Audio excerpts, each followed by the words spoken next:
Mine goes up, and my grandfather was about 100 yards on the other side of that mine at that exact moment when that mine exploded. So I think, well, I'm actually looking at something that my grandfather saw.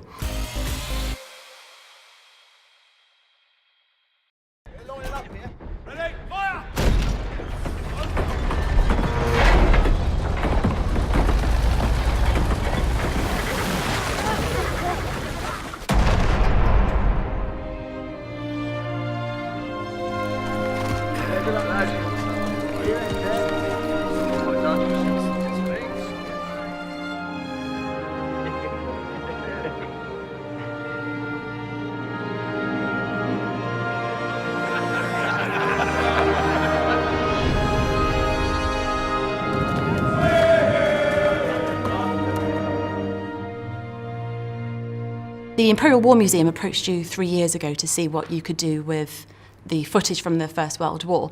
Did you ever have any idea at that point you'd be able to achieve what you have? No. Their brief to me was really I could do anything I wanted, so long as it used their footage in some sort of a fresh way. That was their only brief, and I didn't have a clue. In fact, I sat there thinking, what the hell can I do? Because I've seen all the World War I documentaries with the footage, and it's always in there, and anyway, I said, well, look, let me think about it. I went back to New Zealand, and the first thing that came into my mind was, I wonder how well you can restore this footage with the computer technology we've got. And back in New Zealand, we've got a huge visual effects company with thousands of computers and huge computer firepower that we use for visual effects. I thought, well, I don't think anyone's ever really seriously tried to grab some of this footage and restore it to its ultimate degree. And what's possible, I didn't know. And so I asked them to send me 4 minutes of film, just 4 minutes that they could scan. They scanned it and sent it to me just as a test. And I was blown away once we'd finished doing our work on it. We had to figure out what to do. But once we were finished with that 4 minutes, I just couldn't believe how good it looked. I mean, it blew me away. Well, I read that the team of you went through 600 hours of audio. And about 100 hours of footage, yeah. And did that, after going through all of that, did that change your perspective on the First World War at all? Yes, it did. Well, the thing that jumps out at you is the people, the humanity, because they suddenly become real human beings. They don't become Charlie Chaplin. They're not Charlie Chaplin spit up jerky figures anymore. They're real people with all the nuances and subtleties of human beings.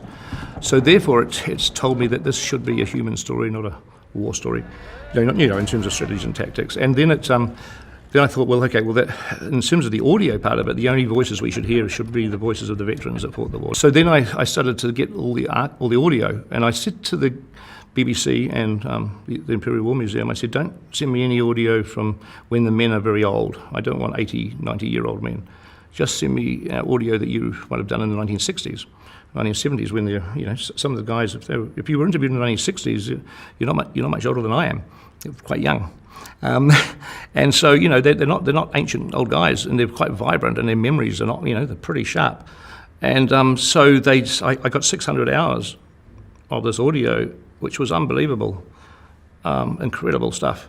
And the thing that stood out from the audio is the lack of self-pity that these guys had. We've imposed a lot of pity on them. We've imposed our own view of the First World War, that we sent these young guys to the meat grinder, the slaughter of the Western Front. And that on one level is completely true. That's not an accurate description, but the soldiers themselves didn't view it like that.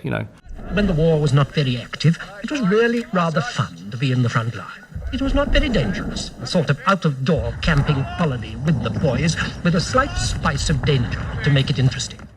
It was such an emotive documentary, like I say, and I read that a lot of your interests in the First World War came from your grandfather, who you dedicated the documentary to. What do you think he would make of the film? I'd love to know. I mean, I never met him. He died in 1940, so... Look, I don't know. I mean, I was aware all the time when I was making the film, I was aware that I was getting an insight into his life. Because, I'm sure that whatever happened to my grandfather and whatever, he experienced wouldn't be too dissimilar to what I was seeing and hearing as I was going through the footage. And I was, acutely aware that this was probably, this is must be how he felt. And But these are the sort of sights that he was seeing. I mean, there's a mine explosion in one of the shots in the film. A big mine goes up, and my grandfather was about 100 yards on the other side of that mine at that exact moment when that mine exploded. So I think, well, I'm actually looking at something that my grandfather saw. You know, the same thing. I'm actually seeing what he saw from 100 years ago, which you know, so little moments like that, little personal moments, sort of, I felt like that. But look, my grandfather was. You know, he was one of what 9 million men that from Britain and its empire that fought, and so it's, you know, no different to him than anyone else. But I think that's the point of the film. Really, is that the war's not that long ago that most people in Britain and the old empire, you know, Canada and Australia, New Zealand, South Africa, you know, most of us have got family that were in that war not that far ago. You know, great grandfathers, great uncles, you know, that's not that long ago, and I think it's great if we can just pause for a moment and actually think about them for a bit, because they're part of our family, they're part of us. We still carry the DNA that they had, and let's just pause in our modern lives for a second and have a think about what they went through.